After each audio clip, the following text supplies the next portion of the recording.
अस्कलान वाले हैं। अस्कलान कहाँ है? मुल्क शाम में, जहाँ आज बमबारी की जा रही है। जिस शहर पर कुछ फासले पर वहाँ से अस्कलान है। जिस शहर को आज बमबारी से पूरा तहस नहस कर दिया, उसके पास है अस्कलान, कुछ किलोमीटर का फासला है। ये जो इलाका है वो सब इलाका अस्कलान में आता है।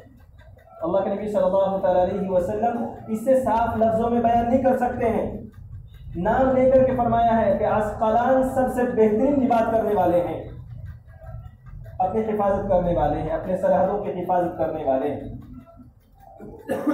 तो जब ऐसा दौर होगा, ये जो अल्लाह के नबी सल्लल्लाहु अलैहि वसल्लम ने एक दो हदीसों में पूरे 1400 साल का जो नक्शा खींचा है कि ये दौर आएगा, पहले नबूवत का दौर होगा वो रहमत का होगा, खिलाफत का दौर होगा वो रहमत का होगा, फिर मुल्क का, बादशाहत का, सुल्तान का जो दौर होगा वो रहमत का होगा, फिर अमारत का दौर होगा वो रहमत का होगा। कैसी रहमत थी इनके अंदर, कैसी रहमत थी? एक औरत पाए तख्त बगदाद, उससे हजारों मील दूर किसी यहूदी ने उस औरत को छेड़ दिया। उसने वहां से आवाज लगाई, काबा मुअतसिमा, उसने अल्फाज बोले। आज तो इंटरनेट का ज़माना, इंटरनेट को बंद कर दो तो सारी खबरें बंद हो जाती है, खबर नहीं पहुंचेगी अब कहीं भी। उस वक्त की खबरें बहुत तेज फैला करती थी। शहर के बाहर घोड़े पर तैनात होता था आदमी, उस तक पैगाम दिया जाएगा, वो घोड़े पर उसको लेगा, आगे चलेगा, एक मंजिल पर पहुंच करके दूसरा सवार खड़ा होगा, उसको दिया जाएगा, वो घोड़ा वहां से लेकर के चलेगा, फिर वो दूसरा, पहुंचते पहुंचते पहुंचते वो ऐसे ही हुक्मरान तक पहुंचेगा। और तेज रफ्तार चलाने वाले घोड़ा तेज रफ्तार दौड़ाया करते थे उस जमाने में। तो उस औरत ने कहा मुअतसिमा, उस वक्त बनु अब्बास की खिलाफत थी और जो हुक्मरान था उसका नाम था मुअतसिम बिल्लाह। उसने उस हुक्मरां का नाम लिया। पैगाम पहुंचते पहुंचते पहुंचते पहुंचते मुअतसिम बिल्लाह तक पहुंचा। सुनते फौरन एक औरत के लिए कहा, फौज से कहा के निकलो, तैयार हो जाओ। फौज को लेकर के निकल गए, जाकर उस आदमी को पकड़ा जिस मुल्क का था, उस मुल्क की अदालत में पेश किया और ये कहा कि इस आदमी ने इस औरत को छेड़ा है, का इसको अपनी अदालत के मुताबिक, अपने कानून के मुताबिक इसको सजा दो। अगर आप अपने कानून के मुताबिक सजा नहीं देंगे तो हम तुम्हारे मुल्क की ईंट से ईंट बजा देंगे। एक औरत को इंसाफ दिलाने के लिए हर हुक्मरान की, हर सरकार की ये जिम्मेदारी है कि वो अपने मातहतों को, अपनी रियाया को, वो मुसलमान हो, गैर मुस्लिम हो, गरीब हो, मालदार हो, काला हो, गोरा हो, अरबी हो, आजमी हो, किसी भी कास्ट का रहने वाला कहीं का भी हो, किसी भी कास्ट का हो, हुकूमत की जिम्मेदारी बनती है कि वो उनके माल की, जान की, कारोबार की, इज्जत की, उनकी हिफाजत करना, ये उनकी जिम्मेदारी है। मेरे आपके आका मोहम्मद अरबी सल्लल्लाहु अलैहि वसल्लम ने हमें ये पूरा कानून सिखाया है। अब जो हमारे मुल्क के हालात है, क्या हम उसमें बराबर के जिम्मेदार नहीं हैं? हमने मैदान को खाली छोड़ दिया है, हमने समझ लिया है कि हम तो हारे हुए हैं, हम तो मगलूब हैं, हमारे ऊपर दूसरे लोग गालिब आ गए, हमने ये सोच लिया। जबकि सबसे ज़्यादा काम करना मेरे आपकी जिम्मेदारी है, जो मेरे आपके आका मोहम्मद अरबी सल्लल्लाहु अलैहि वसल्लम मुझे आपको दे करके गए हैं। काम क्या करना है? काम करना है ज़मीनी काम करना है, सतही काम करना है। काम करना है अखलाक संवारने हैं, लोगों के अंदर से बुराइयों को निकालना है, किसी हुकूमत का तख्ता नहीं पलटना है। हुकूमतों के तख्ता पलटने से हुकूमतें नहीं बदला करती हैं, अखलाक बदलने से मुआशरे बदलते हैं, मुआशरा बदलने से हुकूमतें बदला करती हैं। ऐसे हुकूमतें नहीं बदला करती कि हम बागी हो जाए, बगावत कर दें, ऐसे हुकूमतें नहीं बदला करती। मेरे आपके आका मोहम्मद अरबी सल्लल्लाहु अलैहि वसल्लम जब खड़े हुए थे, सारे अरब के लोग इकट्ठा होकर के आए थे। अगर आप कहें तो हम आपको अरब का बादशाह बनाने के लिए तैयार हैं, आपको अपना अमीर मानने के लिए तैयार हैं, आपको अपना बड़ा बनाने के लिए तैयार हैं। अगर आपको माल की ख्वाहिश है तो हम सब मिलकर के आपको सबसे ज़्यादा माल देने के लिए तैयार हैं।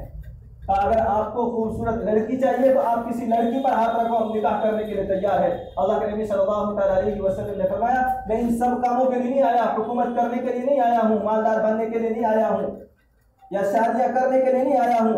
अल्लाह के नबी सल्लल्लाहु अलैहि वसल्लम ने फरमाया कि मैं दिलों पर राज करने के लिए आया हूँ, मैं दिल बदलने के लिए आया हूँ। आज मैं पहले भी एक बार ये बात बता चुका हूँ। मैं जब 2 अरबी साल 2 में था, 2 अरबी पढ़ रहा था, उस वक्त कुरान सुनाने के लिए मैं गया जयपुर। ट्रेन में मैं और मेरे एक साथी, इतनी समझ थी नहीं, हाफिज थे, हाफिज के बाद फारसी पढ़ी, अरबी पढ़ी, उसके बाद 2 का साल आ जाता है। तो एक प्रोफेसर था, उससे मुलाकात हुई। वो कोई किसी मजहब में दाखिल तब तक नहीं हुआ था। तो उसने कहा कि मैं आपसे कुछ सवाल करना चाहता हूँ, पूछूँ। मैं और मेरा साथी दोनों ही थे। तो हमने कहा ठीक है, हम इतना नहीं जानते लेकिन कुछ मालूम होगा तो बता देंगे। तो उन्होंने कहा कि मैंने पढ़ा है इस्लाम के बारे में, बहुत पढ़ा है, का इस्लाम मज़हब बहुत अच्छा है, और जैसा उसमें पढ़ा है बहुत अच्छा मज़हब है, मैं चाहता हूँ कि मज़हब इस्लाम को इख्तियार कर लूँ। तो मैंने कहा भाई कर लो, क्यों नहीं कर रहे। कहा कि लेकिन जब मुसलमानों की ज़िंदगी को देखता हूँ, कहा दोनों में ज़मीन आसमान का फ़र्क मालूम होता है। कहा मुसलमानों को देख करके मैं रुका हुआ हूँ कि मज़हब इस्लाम को इख्तियार करूँ या ना करूँ। तो मेरे साथ में जो मेरा साथी था उसने कहा कि देखो मुसलमानों की ज़िंदगी को छोड़िए, मज़हब इस्लाम को देखिए, मज़हब इस्लाम को देख करके आप अपने फैसला करके मज़हब इस्लाम इख्तियार कर लीजिए। कहा मज़हब मुसलमान बुरे हो सकते हैं लेकिन मज़हब इस्लाम बुरा नहीं है। उसने कहा कि ये तो मैं पढ़ चुका हूँ, हाल ये है हम लोगों का, हमने मज़हब इस्लाम को पेश ही नहीं किया, हमने मज़हब इस्लाम को पेश ही नहीं किया है। नहीं तो लोग मज़हब इस्लाम को अपनाने के लिए बेताब है, बेकरार है, बेचैन है। मज़हब इस्लाम अमन अमान का नाम है। मज़हब इस्लाम से ज़्यादा तहफ़्फ़ुज़ किसी चीज़ का किसी मज़हब में नहीं मिल सकता है। अल्लाह के नबी सल्लल्लाहु अलैहि वसल्लम ने हर दौर की रहनुमाई की है। अगर ऐसा हो तो आपको क्या करना है, अगर ऐसे हालात आ जाए तो क्या करना है।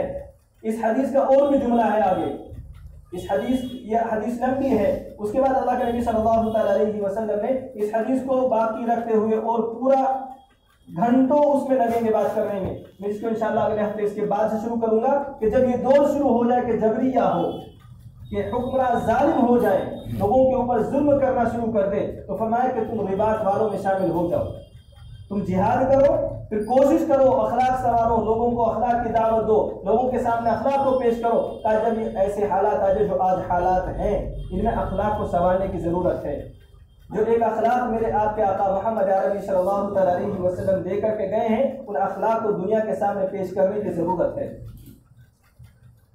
उसके बाद फरमाया कि फिर तुम रिबात वालों में शामिल हो जाओ, फिर सरहदों की हिफाजत करो। अब हमारे पास तो सरहदें है ही नहीं, तो हम किस सरहद की हिफाजत करेंगे।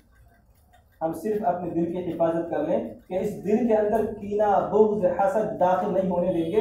हम एक पक्का सच्चा मुसलमान बनेंगे, जो मेरे आपके आका मोहम्मद अरबी सल्लल्लाहु अलैहि वसल्लम की तालीम है, हम उस पर अमल करेंगे। उसके बाद अल्लाह के मायूस होने की ज़रूरत नहीं है कि लोग हमारे ऊपर गालिब हुए जा रहे हैं, लोग हमारे ऊपर चारों तरफ से टूट पड़े हैं और मुसलमानों को मारा जा रहा है, उनको कत्ल किया जा रहा है, शहीद किया जा रहा है। इससे घबराने की, मायूस होने की ज़रूरत नहीं है। मैं हदीस का एक जुमला सुना करके बात खत्म करता हूँ, वहीं से इंशाअल्लाह मैं अगले हफ्ते शुरू करूँगा। अल्लाह के नबी सल्लल्लाहु अलैहि वसल्लम ने इरशाद फरमाया कि जब हालात ऐसे होंगे, फरमाया कि फिर मेरे अहले बैत में से एक आदमी ज़ाहिर होगा जो हालात को बदलेगा।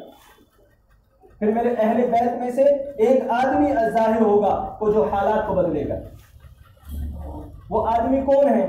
अल्लाह के नबी सल्लल्लाहु अलैहि वसल्लम ने पूरी तफसीर बयान की, बड़ी लंबी हदीस है। तो मायूस होने की ज़रूरत नहीं है।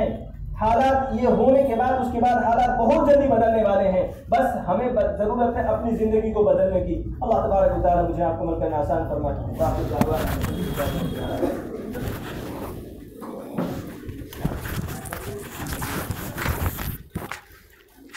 वो हैं जो अस्कलान वाले हैं। अस्कलान कहाँ है? मुल्क शाम में, जहाँ आज बमबारी की जा रही है। जिस शहर पर कुछ फासले पर, वहाँ से अस्कलान है। जिस शहर को आज बमबारी से पूरा तहस नहस कर दिया, उसके पास है अस्कलान, कुछ किलोमीटर का फासला है। ये जो इलाका है वो सब इलाका अस्कलान में आता है। अल्लाह के नबी सल्लल्लाहु अलैहि वसल्लम इससे साफ लफ्ज़ों में बयान नहीं कर सकते हैं, नाम लेकर के फरमाया है कि अस्कलान सबसे बेहतरीन इबादत करने वाले हैं। अपनी हिफाजत करने वाले हैं, अपने सरहदों की हिफाजत करने वाले हैं। तो जब ऐसा दौर होगा, ये जो अल्लाह के नबी सल्लल्लाहु अलैहि वसल्लम ने एक दो हदीसों में पूरे 1400 साल का जो नक्शा खींचा है कि ये दौर आएगा, पहले नबूवत का दौर होगा वो रहमत का होगा, खिलाफत का दौर होगा वो रहमत का होगा, फिर मुल्क का, बादशाहत का, सुल्तान का जो दौर होगा वो रहमत का होगा, फिर अमारत का दौर होगा वो रहमत का होगा। कैसी रहमत थी इनके अंदर, कैसी रहमत थी।